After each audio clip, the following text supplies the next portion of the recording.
Romanos capítulo 8, verso 37. Mas, em todas essas coisas, somos mais do que vencedores, por aquele que nos amou.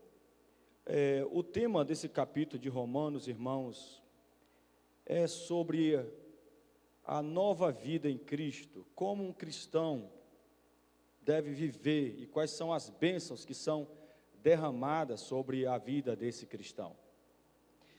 E uma das bênçãos que é derramada sobre a vida do cristão, de acordo com o capítulo 8, é que ele foi adotado por Deus. Deus o adotou como filho. Eu sei que na nossa cultura, esse termo adotar não parece que tem muito valor. Filho adotivo. Mas a Bíblia, ela não foi escrita dentro de uma cultura brasileira, mas dentro de uma cultura judaica. E na cultura judaica, filho adotivo tem um valor muito grande. Na cultura judaica, o filho biológico, ele pode ser deserdado ainda, o pai vivo ainda, ele pode ser deserdado e abandonado pelo pai e pela mãe. E deixar de ser filho biológico.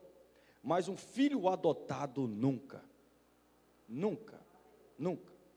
Uma vez que uma família judaica adotasse alguém, aquele filho jamais poderia deixar de ser filho daquela família.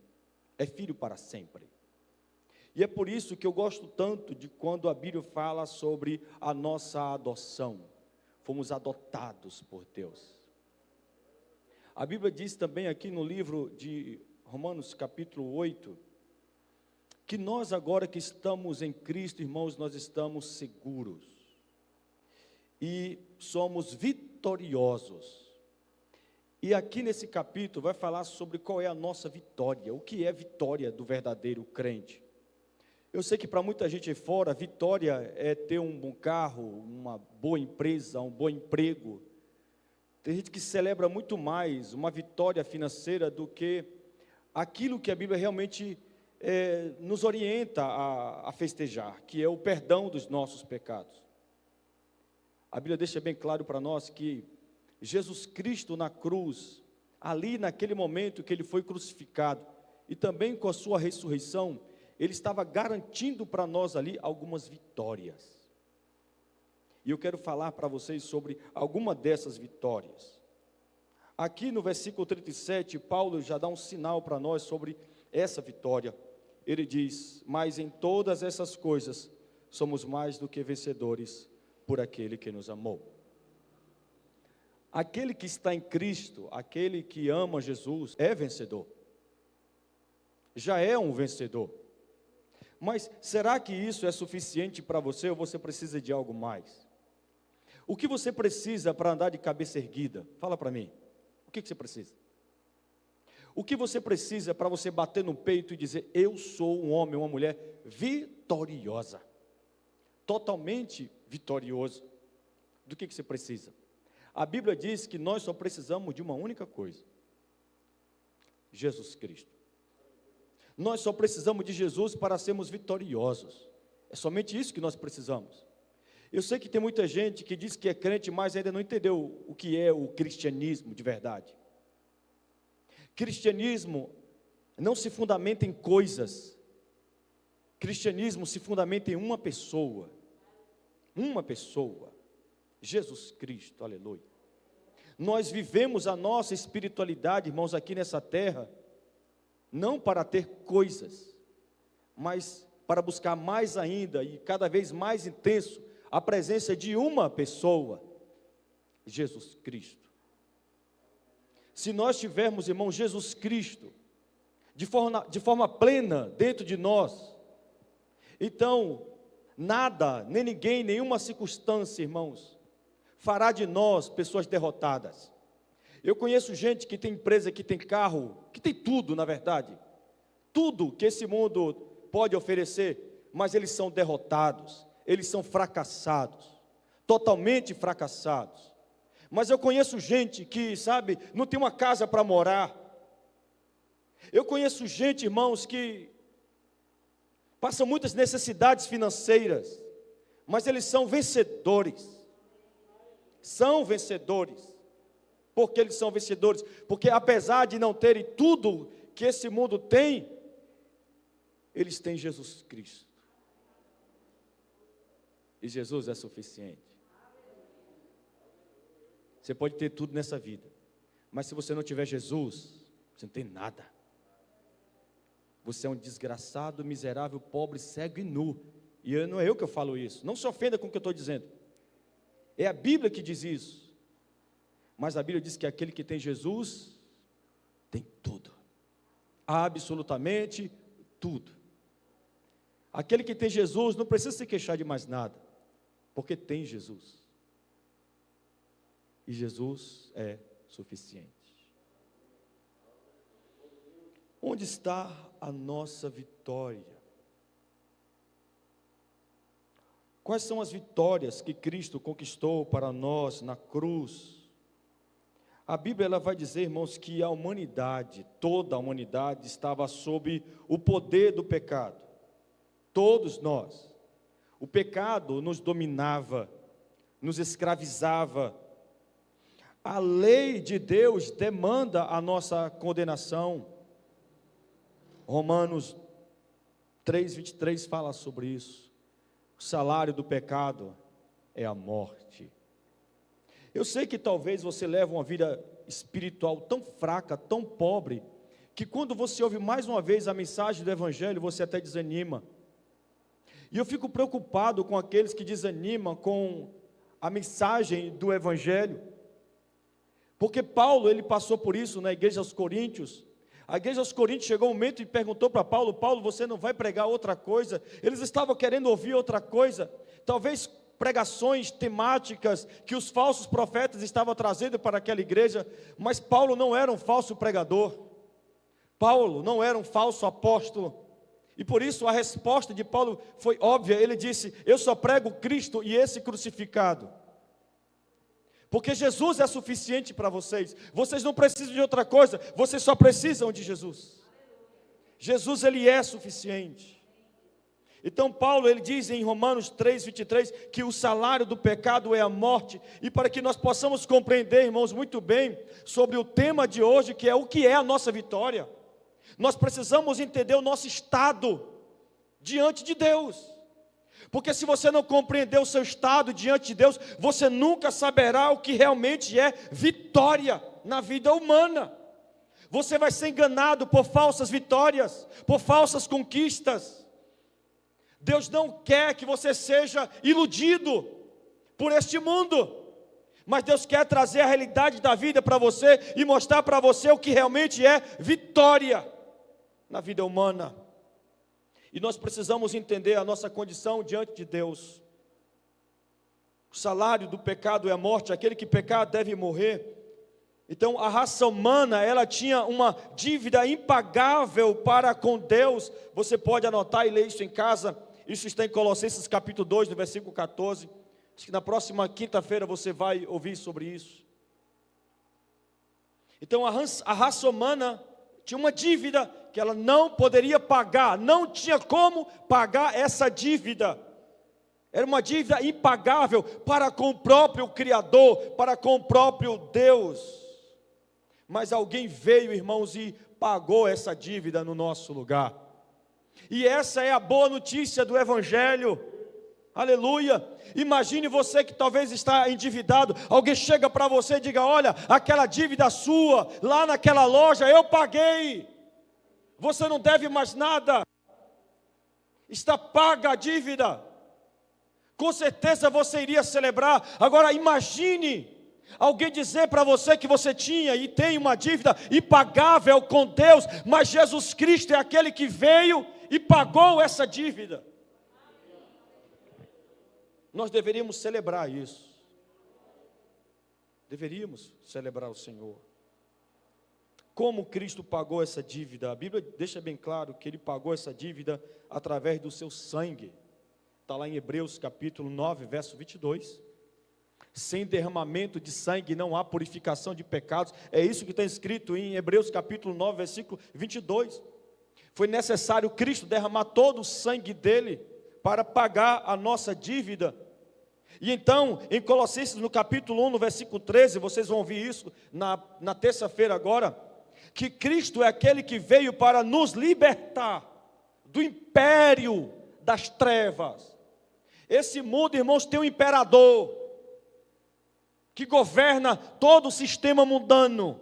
O nome dele é Diabo. É ele que governa, é ele que impera. Todo o sistema político e todos os sistemas do homem são controlados por ele. É preciso a intervenção divina para quebrar com esse sistema, com esse império, para que a igreja de Deus não sofra, porque Deus ele quer preservar nesse mundo é a sua igreja. E é por isso que a igreja ela tem uma promessa e ela pode descansar nessa promessa feita pelo próprio Jesus Cristo. As portas do inferno não irão prevalecer contra a igreja de Deus. Muitos já tentaram, mas nenhum conseguiram acabar com a igreja, destruir a igreja. E jamais conseguirão, porque a igreja tem dono, e o dono da igreja é aquele que fez o sol, é aquele que fez a lua, é aquele que fez as estrelas, é aquele que fez as galáxias, as vias lácteas. Quem é mais poderoso? Nós não devemos temer a nada, porque nós temos um Deus, aleluia, cheio de glória, cheio de poder, que mantém a sua igreja em funcionamento. Porque foi alto preço, um alto preço foi pago para libertar esse povo, e esse povo se tornar igreja.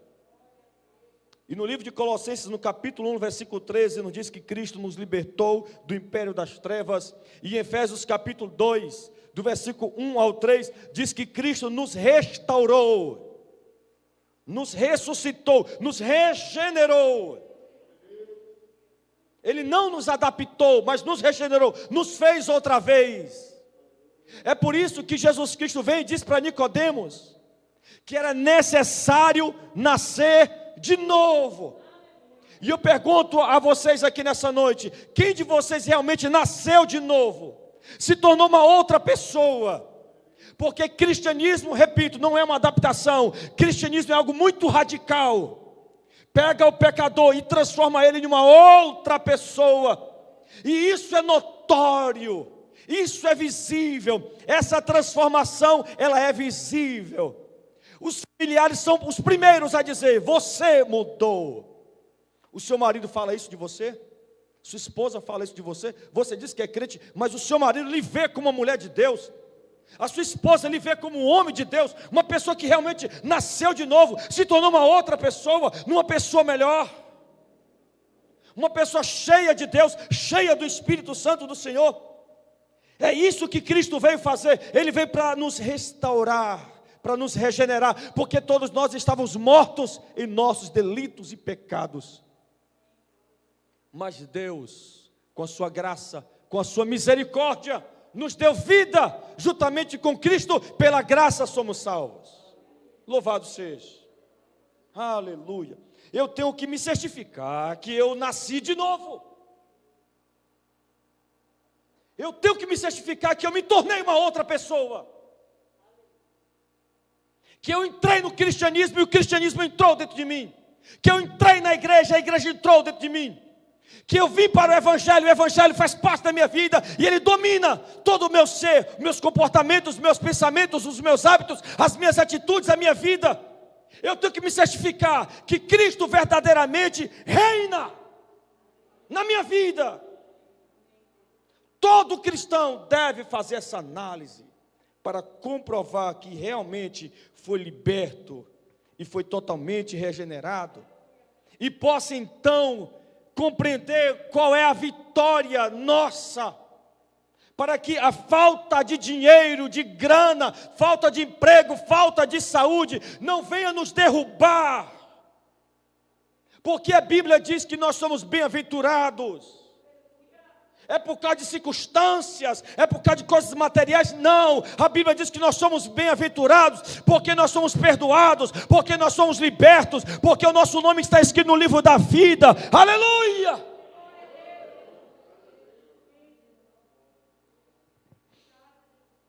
Efésios capítulo 2 nos diz que Cristo nos deu vida quando estávamos mortos em nossos delitos e pecados. deixa bem claro nessa passagem que todos nós éramos escravos, irmãos. Escravos do diabo. Infelizmente, no nosso meio ainda há pessoas com nome de cristãos, dizem ser nossos irmãos, mas ainda são escravos do diabo. O próprio comportamento evidencia isso, as próprias atitudes evidenciam isso. Nós conhecemos a árvore pelo fruto. Eu sei que é preciso, muita habilidade para você diferenciar uma árvore sem fruto, se ela é laranja ou é limão. Mas quando, na época do fruto, a gente sabe muito bem, isso é um pé de laranja, isso é um pé de limão. Cristianismo, algo que nós falamos, declaramos com os nossos lábios, cristianismo é a nossa vida. É a nossa vida. Aleluia. Jesus Cristo é aquele que nos deu vida, quando estávamos mortos em nossos delitos e pecados. Nós éramos escravos do diabo, estávamos debaixo do domínio das trevas, irmãos, está escrito, irmãos, em Efésios capítulo 2. Estávamos debaixo desse domínio de trevas, e não há, nem havia e nem há, irmãos, capacidade em nós, para nos livrar dessa condição de escravos e de domínio do império das trevas. Não existe esse discurso, pastor, quando eu largar isso aqui, quando eu deixar disso aqui, quem sabe eu serei um membro da sua igreja. Isso não existe, não é dessa forma que você será liberto, porque não há capacidade em você, não há poder em você, não há força suficiente em você, para você se livrar dessa escravidão. Não há. É preciso um poder maior do que do império das trevas, é preciso um poder maior do que o poder do diabo, para quebrar essa corrente que nos escraviza, e Jesus Cristo é aquele que tem todo o poder nos céus e na terra. Você só é escravo se você quiser, você só é dominado se você quiser, porque Jesus Cristo está aí, disponível, aleluia. Louvado seja, com os braços abertos, dizendo para mim e para você, eu posso libertar a tua vida, eu posso libertar você, eu posso, aleluia, fazer com que você seja uma outra pessoa. Eu tenho poder para fazer isso, basta você querer.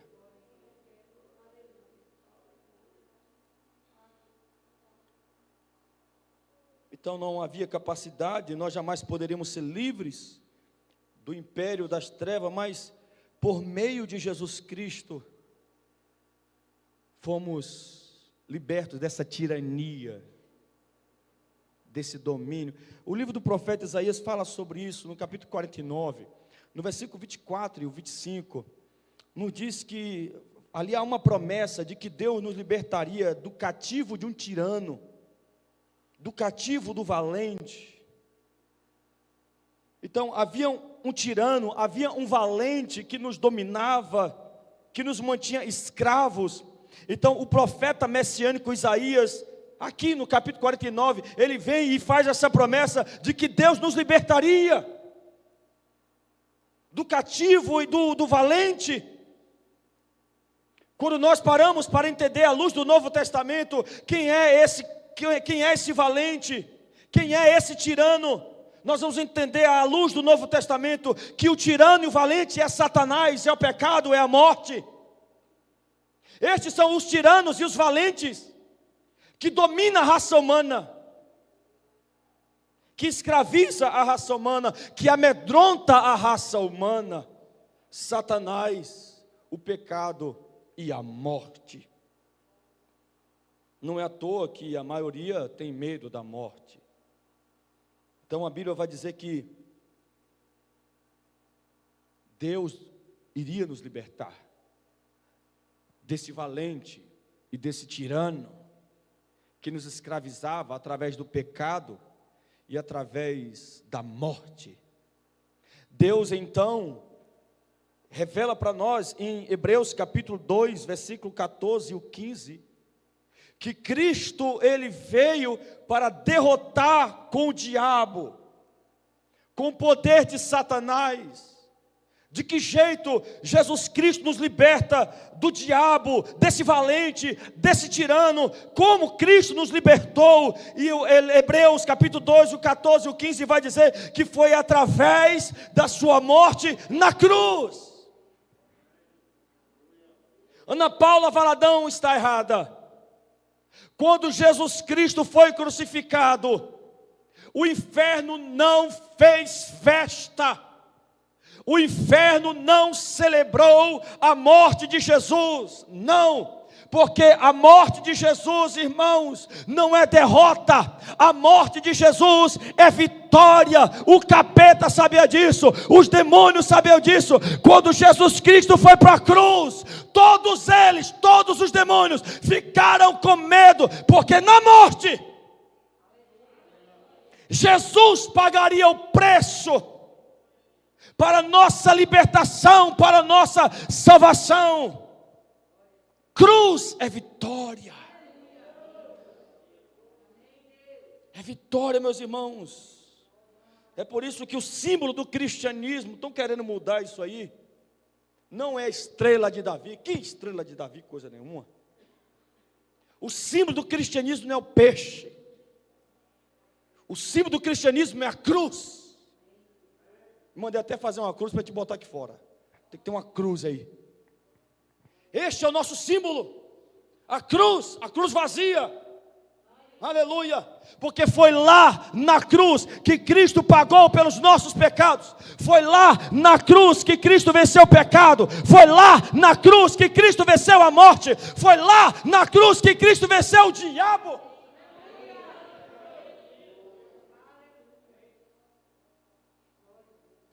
Foi na cruz, irmãos. Lembra do hino? Lembra? Foi na cruz, onde um dia eu vi meus pecados castigados em Jesus. Foi ali pela fé que meus olhos abriu.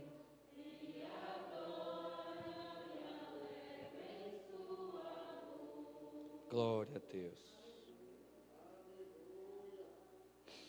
Jesus na cruz, irmãos, não apenas nos libertou da escravidão, mas de acordo com Colossenses 1, do 13 ao 14, Ele também perdoou os nossos pecados. Irmãos, isso é uma bênção, irmão. É uma bênção. Eu acho que é o livro dos Salmos, Salmo 32. Nos fala o que é felicidade humana. E eu fico vendo gente batendo cabeça para ser feliz, e não consegue ser feliz. Porque está batendo a cabeça no lugar errado, está batendo na porta errada.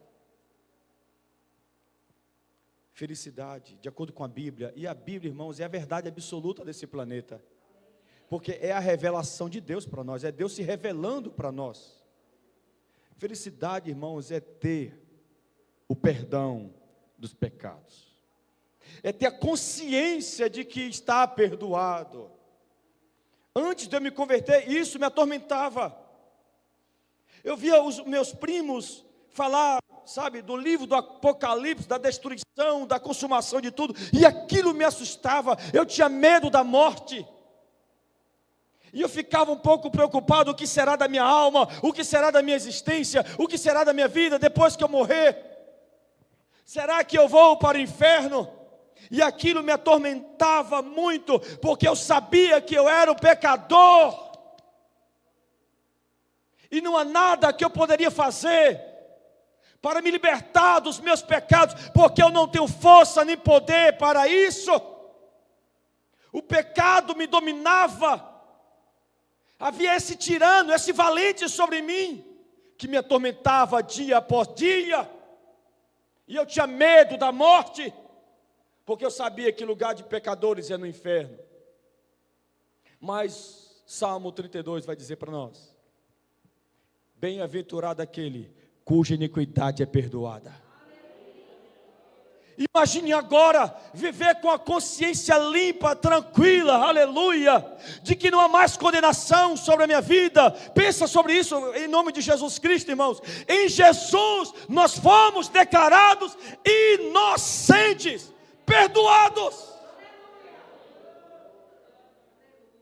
Isso é uma bênção. Oh, e que bênção. Saber que não há mais nenhuma condenação sobre mim. Nenhuma. Porque Jesus Cristo pagou por cada uma delas.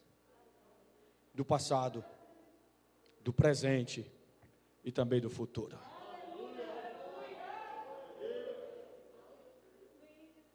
Eu sei que às vezes a gente é tão desgraçado que a gente não consegue nem a gente se perdoar, a gente não consegue.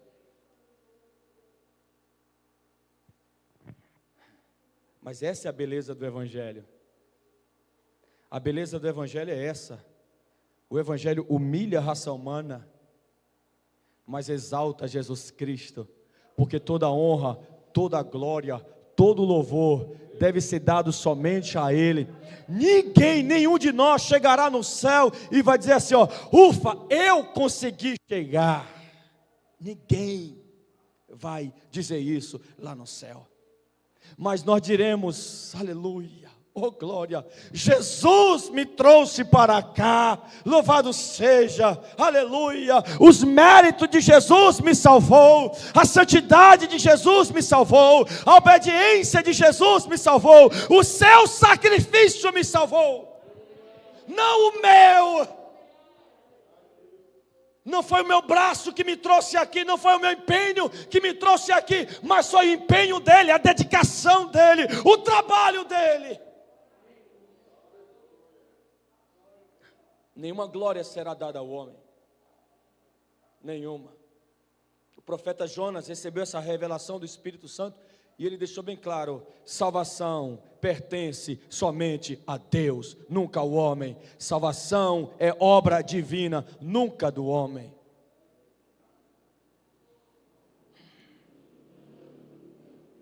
Então Jesus, em primeiro lugar, a nossa primeira vitória, Ele nos libertou. Nos libertou do império das trevas, da escravidão do pecado. Todos aqueles que tiveram encontro verdadeiro com Jesus. Você já teve? Já teve? Esse encontro verdadeiro com Jesus? Pense um pouco sobre isso. Sua vida foi realmente transformada? Pense sobre isso. Você é realmente uma outra mulher, um outro homem, um outro filho? Ou você é o mesmo filho? Ou é a mesma esposa? Ou o mesmo marido? Com as mesmas manias? Ou sua vida realmente sofreu uma viravolta quando teve um encontro com Cristo Jesus? Quando nós olhamos para as pessoas que tiveram um encontro com Jesus, irmãos, a mudança é radical. Lembra de Zaqueu? Mudança radical. Lembra do apóstolo Paulo? Uma mudança radical. Lembra da mulher samaritana? Mudança radical. Lembra da mulher adúltera? Mudança radical. Você sofreu essa mudança?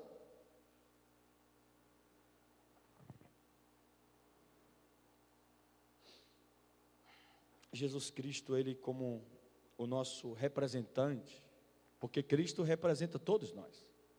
Adão representava toda a raça humana, é por isso que quando Adão pecou, todos pecaram. Deus enviou o segundo Adão, Jesus Cristo. Jesus é o nosso representante. Jesus vencendo, todos vencem. Aleluia. Todos vencem. Agora, aqui no versículo 1 desse mesmo capítulo, nos fala quem realmente pode receber essa libertação e esse perdão. Não é, isso aqui não é para todos. Não são todos que serão libertos, não são todos que serão perdoados. Há um critério aqui em Romanos, no versículo 1. Há uma condição aqui no verso 1 do capítulo 8 de Romanos. Então, quem pode receber essa libertação? Quem pode receber este perdão? Quem é que pode? Romanos 8:1 vai dar resposta para nós, que diz assim: portanto, agora nenhuma condenação há Para quem? Para quem? Não há mais condenação para quem? Precisamos dessa resposta. Isso aqui é uma questão de vida ou morte. Precisamos dessa resposta. Não há condenação, nenhuma condenação para quem? O texto diz: para aqueles que estão em Cristo Jesus. Não há nenhuma condenação, somente para aqueles que estão em Cristo Jesus. E Paulo vai nos dar uma dica aqui do que significa, aleluia, estar em Cristo Jesus. No final ele nos dá uma dica, e eu quero depois ampliar isso aqui. Ele vai mostrar para nós o seguinte: que não andam segundo a carne, mas segundo o Espírito. Paulo está dizendo que o verdadeiro cristão, aquele que está em Cristo, não anda segundo a carne, mas anda segundo o Espírito. Não faz a vontade da carne, mas faz a vontade do Espírito. Isso é cristianismo autêntico, genuíno e verdadeiro. O verdadeiro cristão, aquele que realmente está em Jesus. E a Bíblia enfatiza que aquele que está em Jesus não há mais nenhuma condenação. São aqueles que não andam segundo a carne, mas andam segundo o Espírito. Andam segundo a vontade de Deus, andam de acordo com os decretos de Deus, andam de acordo com a vontade divina. Nenhum cristão vai tomar uma decisão fora da vontade de Deus. Ele deixa de ser feliz, porque o cristão, ele não busca a sua felicidade, ele busca a felicidade do outro. Do outro. O cristão verdadeiro é aquele que se submete ao que está na palavra. Ele não questiona, ele não duvida, ele não bate de cabeça, ele não tenta reinterpretar a Bíblia, ele não faz isso. Ele não abre a boca e diz que a Bíblia precisa ser atualizada. Não, ele diz amém. Amém. No coração do verdadeiro crente não há ódio, não há mágoa, não há ira, não há ressentimento, não. Porque o verdadeiro cristão sabe que isso são obras carnais. Obras carnais. Tem gente que fala assim, espírito de inimizade, querendo tirar a culpa de si, colocando a culpa no capeta. Não, inimizade é obra carnal. Prostituição é obra carnal. Ciúmes é obra carnal, é obra nossa. Inveja é obra humana. Mas queremos nos livrar e dizer que não, o capeta é espírito da fofoca, espírito não sei o quê. Não, é obra carnal, é obras humanas.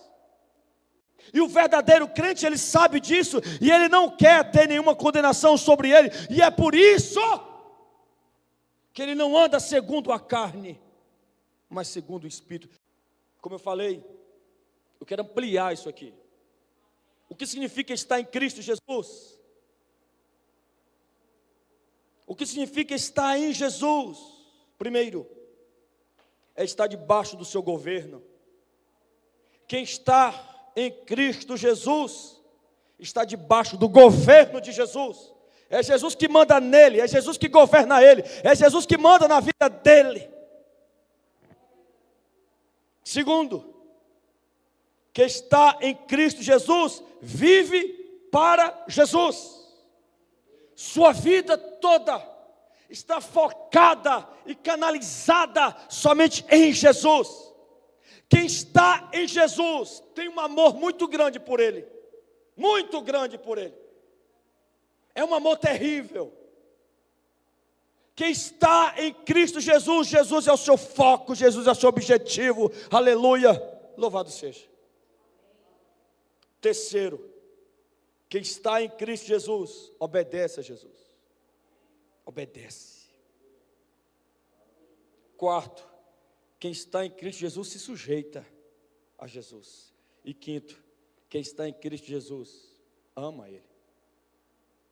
Ama. Ama Jesus. Ama. É difícil até de explicar. Mas te ama. Mas te ama, irmão. E só quem pode amar Jesus Cristo é quem entende de verdade o que Ele fez por nós.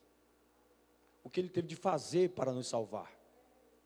O seu sacrifício, a sua humilhação, a sua vergonha, a sua dor, o seu sofrimento. Irmão, não tem como não amar Jesus. Porque eu sei que minha esposa me ama, porque ela largou muita coisa para casar comigo. Ela teve 2 filhos comigo. E todo dia ela faz minha comida, sabe? Tenta cuidar de mim da maneira que ela pode cuidar, sabe? Porque eu sei que os meus filhos me amam. Porque eles fazem muita coisa por mim. Aleluia. Como é que eu sei que Jesus Cristo me ama? E esse amor tem que ser recíproco. Porque amar não é sentimento, não é uma emoção, é uma decisão. Jesus deixou isso bem claro para nós. A gente decide amar. Ame o seu inimigo. Ame. Jesus está provando que amor é uma decisão. Eu decido lhe amar. Está decidido, eu vou amar você. Louvado seja. Quando eu compreendo o ódio que eu merecia de Deus, a raiva, a ira, o castigo. Irmãos, todo mundo aqui merece ir para o inferno. Você entende isso? Não há nada em mim e você que nos leve para o céu, nada. Nada, absolutamente nada. A única coisa que nós merecemos, irmãos, é a morte. E isso é uma coisa terrível. Mas Deus provou que nos ama, enviando Jesus Cristo para se sacrificar em nosso lugar. Quando eu compreendo que eu merecia a ira de Deus, e quando eu leio na Bíblia sobre a ira, eu falei, meu Deus, eu vi a ira de Deus no dilúvio. Eu li lá o dilúvio. A ira de Deus estava lá no dilúvio, na arca de Noé, lembra disso? O povo não queria se arrepender dos seus pecados. Deus mandou a ira dele e matou todos aqueles que não se arrependeram dos seus pecados. Eu vi a ira de Deus em Sodoma e Gomorra, onde o pecado do lesbianismo, do homossexualismo imperava naquela cidade. Era uma coisa tão suja, tão nojenta, que os anjos que entraram naquela cidade, eles queriam pegar os anjos. Os homens queriam pegar os anjos para ter relações sexuais com eles. Deus mandou ira, fogo sobre Sodoma e Gomorra. A ira santa de Deus estava lá. Eu vi a ira de Deus, quando Deus tirou o povo do lado do Egito para mandar para a terra que mana leite e mel, e o povo começaram a construir um bezerro de ouro para adorar, cometendo o pecado, a idolatria. Eu vi a ira de Deus abrir o chão e engolir aquelas pessoas vivas. E a Bíblia deixa bem claro que uma ira muito pior do que todas essas virá. E quando eu olho para a Bíblia dizendo que Jesus Cristo é aquele que veio para me salvar dessa ira vindoura. Aleluia. Não tem como eu não dobrar os meus joelhos diante dele. Não tem como eu não amar.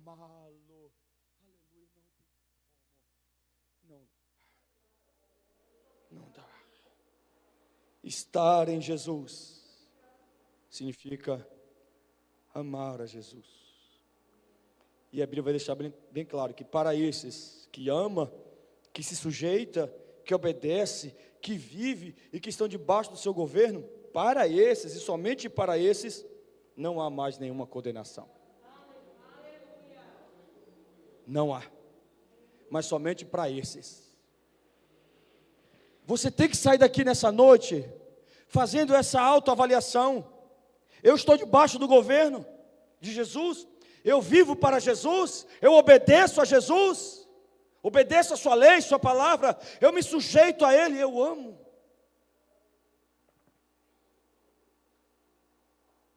a Bíblia vai dizer que quem não está em Cristo Jesus já está condenado. Já está condenado. É como o Vitor pregou aqui, acho que foi da outra vez que ele veio, falando que os pecadores, eles não estão morrendo afogados, se batendo na água. Eles já estão mortos. Já estão lá embaixo, mortos, em seus delitos e pecados. Cristo é o único que tem poder de pegar aquele cadáver morto lá e trazê-lo de volta à vida. Louvado seja, aleluia. Cristo não apenas nos libertou, Cristo não apenas nos perdoou, mas Cristo também nos livrou do poder da morte. No Éden, o Senhor, Ele advertiu Adão que ele não pecasse, não peque, porque se você pecar, você vai atrair a morte para a sua existência. E como Paulo mesmo fala sobre isso em Romanos 6:23, Paulo reafirma dizendo que o salário do pecado é a morte. Então a morte imperava na nossa história. A morte é aquilo que as pessoas mais temem. Recentemente eu vi um grande bilionário gastando toda a sua fortuna, toda a sua riqueza para vencer a morte, para ele se tornar imortal. O dele é um tolo. Tem um caminho mais fácil e mais barato para isso. Louvado seja. E o caminho mais fácil e mais barato para termos vida eterna é através da cruz, é através de Jesus. Aleluia. É muito mais barato, é muito mais fácil. Louvado seja. Porque a morte imperava sobre a história humana, mas Jesus Cristo veio para dizer: olha, quem manda aqui sou eu. Aleluia. Jesus Cristo veio com uma arma poderosa para vencer o diabo, para vencer o pecado e para vencer a morte. Entende isso, velho? E aí? Entende?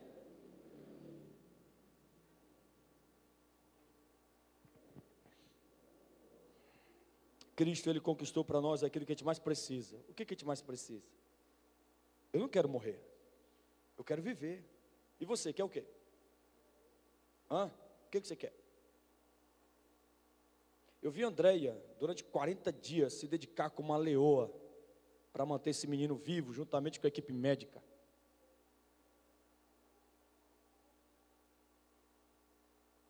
Jesus fez muito mais do que isso, para lhe dar vida. E você desperdiça essa vida. A vida preciosa que Cristo nos deu, você desperdiça. Com o quê? Com o quê?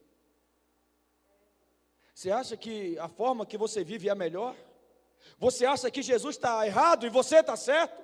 Você acha que Deus está errado e é você que está certo? Você acha mesmo que você é mais sábio do que Deus, mais sábio do que Jesus? Você acha mesmo que o seu modo de vida é melhor do que o modo de vida que o próprio Criador disse? É tolice viver assim. A morte atormenta, amedronta as pessoas, mas em João 3,36 diz que quem crê no Filho terá vida eterna. Que maravilha, eu sou imortal. Toma aí, capeta, eu sou imortal. Aleluia. Aleluia. Quem é imortal aí, irmão? Dá um glória aí.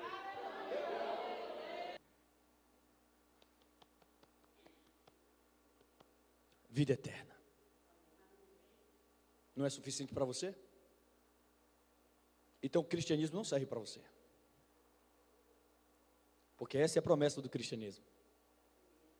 Vida eterna. Quer outra coisa? Aqui não é o seu lugar. Aqui é o lugar daqueles que querem ter vida eterna. Através de Jesus Cristo.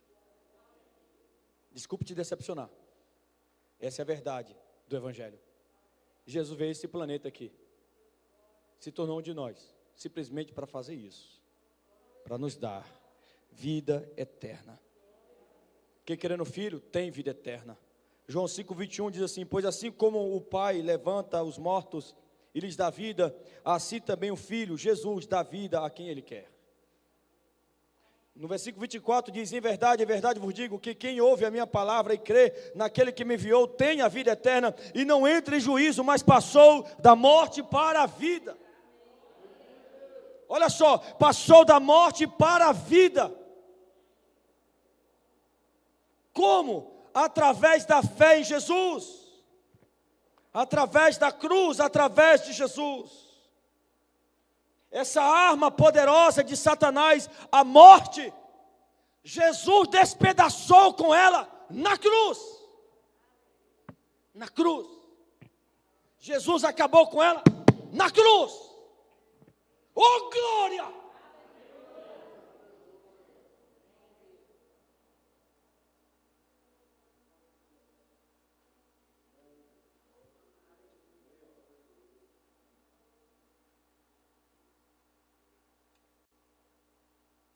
Sabe por que eu estou rindo? Porque meu irmão morreu.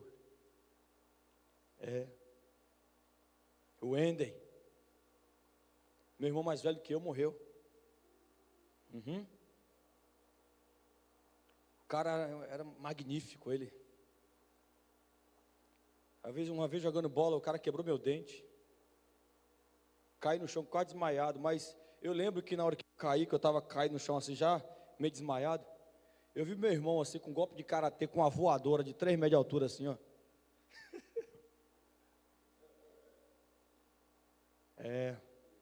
Ganhamos muitas medalhas juntos, jogando futebol. Muitas.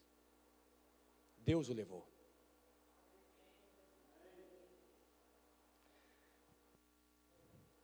A morte matou apenas o corpo físico do meu irmão. Mas por causa da fé dele em Jesus Cristo, aleluia, sua alma não está lá embaixo, sua alma está lá na glória. E assim como Elias e Moisés desceram para falar com Jesus Cristo ali no Monte da Transfiguração, onde um reconheceu o outro, aqui é Moisés, aqui é Elias, aleluia, eu um dia verei novamente o meu irmão, aleluia, porque a minha fé em Jesus Cristo garante isso para mim, sabe por quê? Porque através da minha fé, eu passei da morte para a vida. Quem passou da morte para a vida aí, meu irmão, manda ver, dá um glória aí.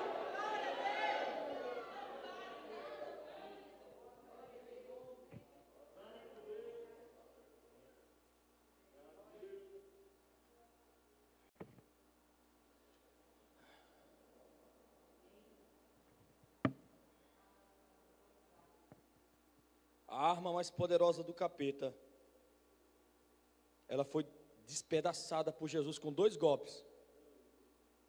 Só precisou 2 golpes só. 1 Pedro capítulo 1, versículo 3. Fala sobre isso. Bendito seja o Deus e Pai de nosso Senhor Jesus Cristo, que segundo a sua grande misericórdia, nos regenerou por uma viva esperança, pela ressurreição de Jesus Cristo dentre os mortos.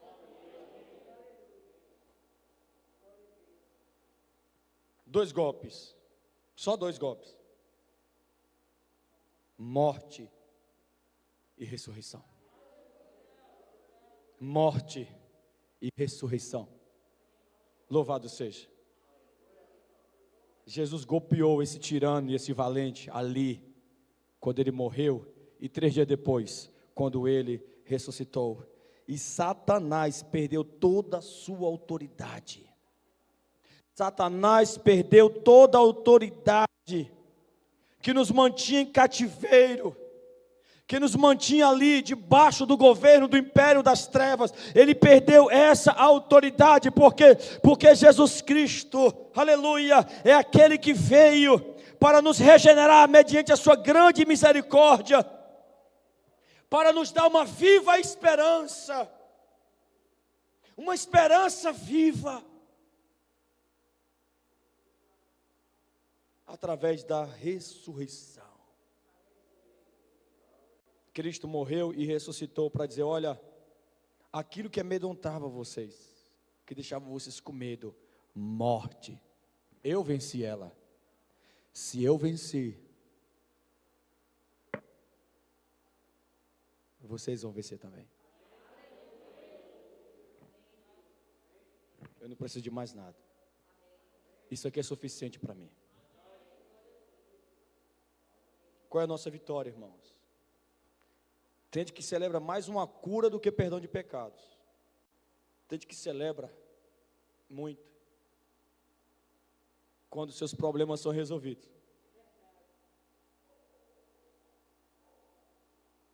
Mas a nossa vitória, irmãos, está na cruz. Na cruz, Cristo nos libertou dos nossos pecados. Na cruz, Cristo nos perdoou. Na cruz, Cristo nos livrou do poder da morte. Eu não preciso de cura, de bênçãos materiais. Vitória é libertação dos pecados. Vitória é o perdão dos nossos pecados. Vitória é o livramento do poder da morte. Isso é vitória.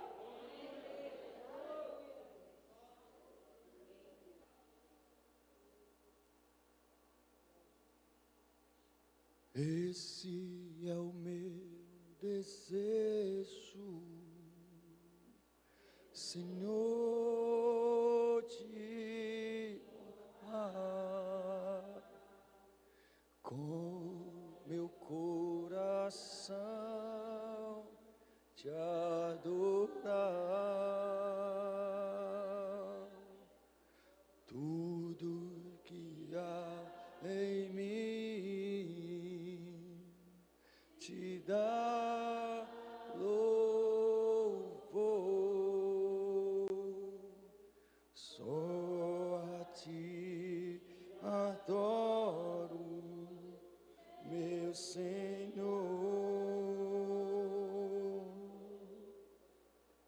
Toma o meu coração e toda a minha alma. Eu vivo só pra ti, sempre que eu respirar.